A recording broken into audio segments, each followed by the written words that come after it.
Hello children, आज हम करते हैं क्लास 8th एक्सरसाइज 13.1। इसकी इंट्रोडक्शन वीडियो मैं आपको सेंड कर चुकी हूँ, जिसमें हमने डायरेक्ट प्रोपोर्शन और इन्वर्स प्रोपोर्शन के बारे में पढ़ा था। इस चैप्टर में दो ही एक्सरसाइज हैं। 13.1 में डायरेक्ट प्रोपोर्शन है और 13.2 में इन्वर्स प्रोपोर्शन है। तो जैसा कि आपने इंट्रोडक्शन वीडियो में देखा होगा कि डायरेक्ट प्रोपोर्शन में हमारी जो रेशो है वो क्या रहती है, सेम। आपको कैसे पता लगाना है कि डायरेक्ट प्रोपोर्शन कैसे होता है और इन्वर्स कैसे होता है।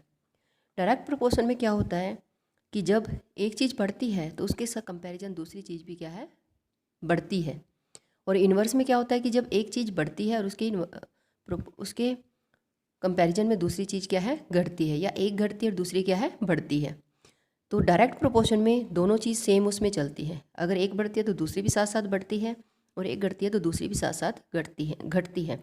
जैसे कि एक मशीन, जैसे आप फोर सम में देखिए कि एक फैक्ट्री में जो मशीन है वो 6 आवर में कितनी बोतल फिल करती है, 840 बॉटल्स।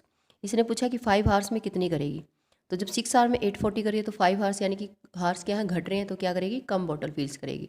ये आपका क्या हुआ, डायरेक्ट प्रोपोर्शन, कि जब आपकी हार्स टाइम घटा तो क्या है, काम भी घट गया। इन्वर्स प्रोपोर्शन में कैसे पता चलता है, जैसे एग्जांपल देती हूँ मैं आपको। जैसे मिस्त्री क्या है, काम कर रहे हैं, लेबर्स क्या है, काम कर रही है, किसी क्या है, घर को बना रहे हैं। कि अगर 2 मिस्त्री होंगे मान लो एक टाइम में उसी काम को कर रहे हैं, और उसकी जगह उस काम को 5 मिस्त्री करें, 5 लेबर करें, तो क्या होगा, 2 जो लेबर हैं, जो 2 मिस्त्री हैं, वो क्या है, उस काम को ज़्यादा टाइम में करेंगे। और उसकी जगह अगर 5 लगा दिए जाएँ तो वो क्या है, उसी काम को क्या है, कम टाइम में करेंगे। यानी कि यहाँ पे जब मिस्त्री कम थे टाइम क्या है, बढ़ रहा था, और जब मिस्त्री बढ़ गए, बढ़ा दिए गए, तब टाइम क्या हो जाएगा, कम हो जाएगा। तो वो क्या हुआ, इन्वर्स प्रोपोर्शन। तो डायरेक्ट प्रोपोर्शन में देखिए फर्स्ट सम में केवल आपसे पूछा गया है, हमने चेक करना है कि ये डायरेक्ट प्रोपोर्शन में है या नहीं। इस फर्स्ट सम में केवल सिंपल क्या करेंगे, हम इनकी रेशो निकाल देंगे। अगर रेशो इक्वल होगी तो क्या है, वो डायरेक्ट प्रोपोर्शन है, अदरवाइज इन्वर्स। देखिए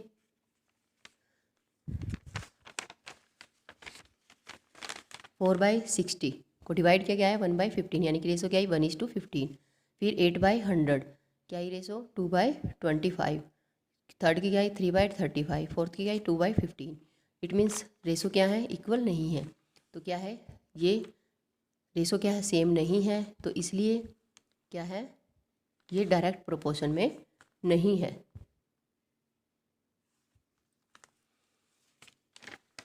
अब है सेकंड, सिंपल है ये भी बिल्कुल, कि एक क्या है, रेड पिगमेंट है, पार्ट है उसके साथ बेस मिलाना है। तो हमें दिया हुआ है रेड पिगमेंट की क्वांटिटी और बेस की क्वांटिटी। इसमें हमने बताना है, बेस की क्वांटिटी बतानी है। तो इसमें भी एज इट इज़ रेशो निकालेंगे हम। यहाँ पे क्या ऐड कर लिया मैंने, x1 x2 x3 x4। तो अब अकॉर्डिंग टू डायरेक्ट प्रोपोर्शन, क्या है, डायरेक्ट प्रोपोर्शन है, तो x यहाँ पे x1/4, क्योंकि x1 की वैल्यू निकालनी है, इसलिए हम पहले क्या लिख लेंगे, x1/4। तो ऐसे ही यहाँ पे भी नीचे 8 है तो 8/1। तो x1 की वैल्यू निकालेंगे, क्या आएगी, 32। ऐसे ही x2 की निकालेंगे, क्या आएगी, 56।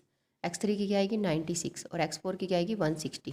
तो हमारी जो नई टेबल है वो क्या बनेगी, ये रेड पिगमेंट के साथ बेस भी क्या, जैसे जैसे रेड पिगमेंट बढ़ेगा, पार्ट बढ़ेगा, वैसे ही बेस भी क्या है, बढ़ता जाएगा।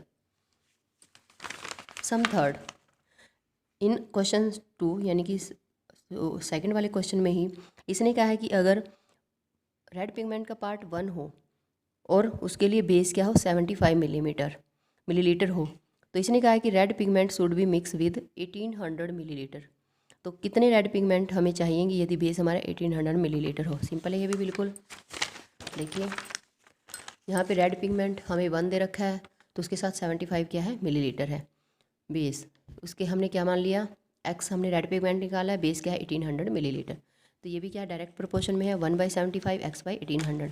x वैल्यू निकालनी थी, 1800 इधर जाके क्या हो जाएगा, मल्टीप्लाई।